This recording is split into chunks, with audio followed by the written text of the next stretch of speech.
and like where you grew up and like your parents and everything and like how you were raised, that type of thing. If that's okay with you. You bet. So, Yeah. Would you like me just to start, or you can go ahead if you want. If you have something to say. Otherwise, we want. have questions that we can like help if we like stop at a point. So. Okay. Well, I have a very, you could say, unique background. I was born in Mexico City, but for the first 10 years of my life, I was all over the world traveling because my father was in the diplomatic service. So they moved him around. He wasn't an ambassador. He was just in the trade mission of the Mexican, embassy. So he would be moved every couple of years. He would be moved to a different, country. So I had an opportunity to have a very diverse experience all over the world. So we lived, in San Diego, California a little bit, and we went to Denmark, then we went to Paris, France, then we went in Lebanon, in Beirut. Wow. And then when I was about 10 years old, then I went back to Mexico City.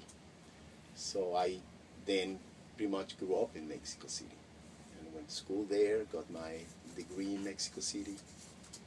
When you were growing up, like your whole family would just move with him as his job? My immediate family, my mom, my dad, my siblings, and myself, we all moved. How many siblings did you have? I had 2 brothers and a sister. So,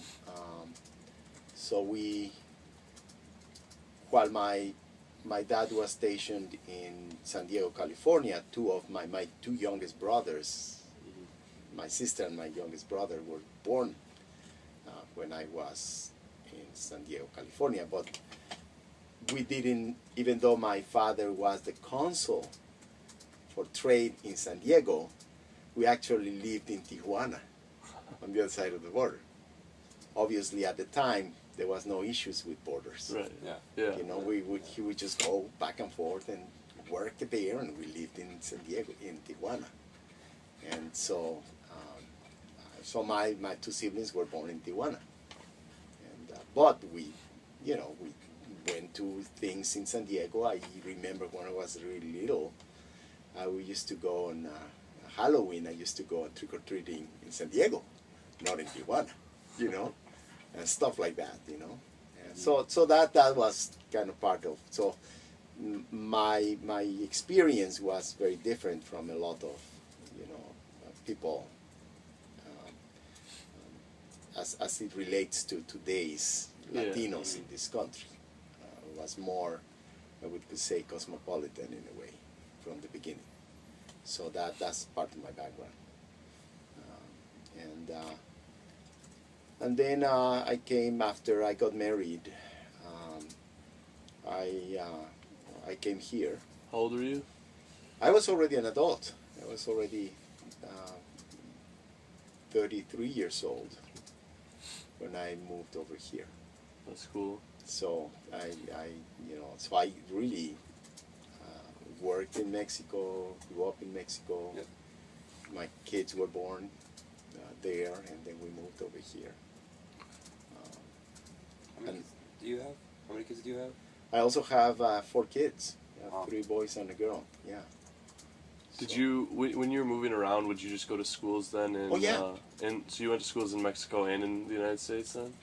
Well, first when I was moving around, we did go to school wherever we were. But for example, in San Diego, we just went to the regular public school in San Diego. I remember I went to, well, that was really little in San Diego. I was probably 4 or 5 years old, so I went to preschool and kindergarten in San Diego, Then in Denmark, we went to the neighborhood, school. So we used to just walk over there. That's different. Yeah, that was different. And then when we went to Beirut, Lebanon, that was different because of all the tensions and the politics and everything. Even then, this was just before the civil war in Lebanon. I don't know if you recall history. Yep. They had a long-lasting civil war. And so just before there were already tensions, so I used to go to the American school. In It Lebanon? used to be, yeah, in Lebanon. There used to be really kind of like a compound. It used to be a kind of like an embassy neighborhood, kind of like a compound where all the embassies were. That's cool. And I used to go to the American school with the kids of all the ambassadors. My friends were obviously the kids of the Latin American ambassadors. I remember my best friends were from Chile and Colombia, you know. Those were my friends. That's cool. And in Lebanon. So it was a different experience than, say, in Denmark or in San Diego. Because there we were right in the community. We did everything. My friends were the neighborhood kids.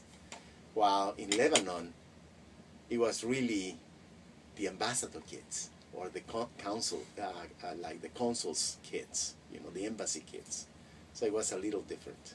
So how did the schooling like differ across the world? Like, what was the difference between, let's say, a school in Lebanon and a school in the United States? Well, I didn't recall a lot, obviously. Yeah. I mean, I recall, the same things that everywhere else. But for example, one of the things that we are missing here in the United States, like that's why, in a way, that's one of the things that we're missing, is even then. When I went to school in Denmark, for example, in Copenhagen, in the neighborhood school, they were teaching me. This was Danish, right? Mm-hmm. But they were always also teaching me from first grade. They were teaching me English and French. Wow. Okay? So if I had stayed there, like all the other kids that go to school in Europe, I would have learned French, obviously English. I would know Spanish because that was my native tongue, and Danish. I would know 4 languages. Here in the United States, we have such a resistance. We think that English is the only language worth knowing, you know, which in a global world, as more and more is the case, it is not the case. Right. We only had to take 4 We're years. falling behind. Parents that understand the importance of language and a multicultural society want their kids to be in programs that can give them those skills. Otherwise, they know their kids are going to fall behind. So even then, Europeans understood this. No. Obviously, Europe is very small. You know, countries are very small. And many countries actually recognize 2 languages as national languages. You know, Belgium has Dutch and French, you know, and even in north of Italy they speak German. In Denmark they speak German and Danish, you know, just as a regular thing. But everybody knows many of the other languages. So that's something that is missing here. And we need to expand. We really need to do that, or we're just going to fall behind. At least, not enough, but at least here at UW-Madison, as you know, you have to have taken at least a couple of years of a foreign language to be able to be admitted. Right. That's a minimum. Yeah. It's a minimum. Usually it's just 4 years of high school. And Right. How much do you learn in that? What do you learn? But at least there's something. So Yeah. we should be requiring that, like, from every kid, you know. That's how it was when I went to a Catholic school in South Carolina. We were taught Spanish in like Yeah. kindergarten, and we were supposed to All go the with way. it. Yeah. When I went to school in Mexico, that's where I learned English. From first until, 8th grade, That's cool. I learned English at school. We had It's wild. half of the day was all the subjects, the regular subjects in Spanish, what you take, your math and your writing and reading and you name it, sciences. The whole afternoon, it was English. It was English composition, English comprehension, vocabulary, you name it. I learned English in Mexico. Even Mexico had always this understanding at the time. I mean, this was a long time ago. So that's why when most people go to Mexico, go somewhere else, you can always find people that speak English. Yeah. You know? because that's part of the curriculum. And as you like moved around between them, like obviously must have been pretty good at like new interactions with people because you've done it your whole life. It seems. Absolutely.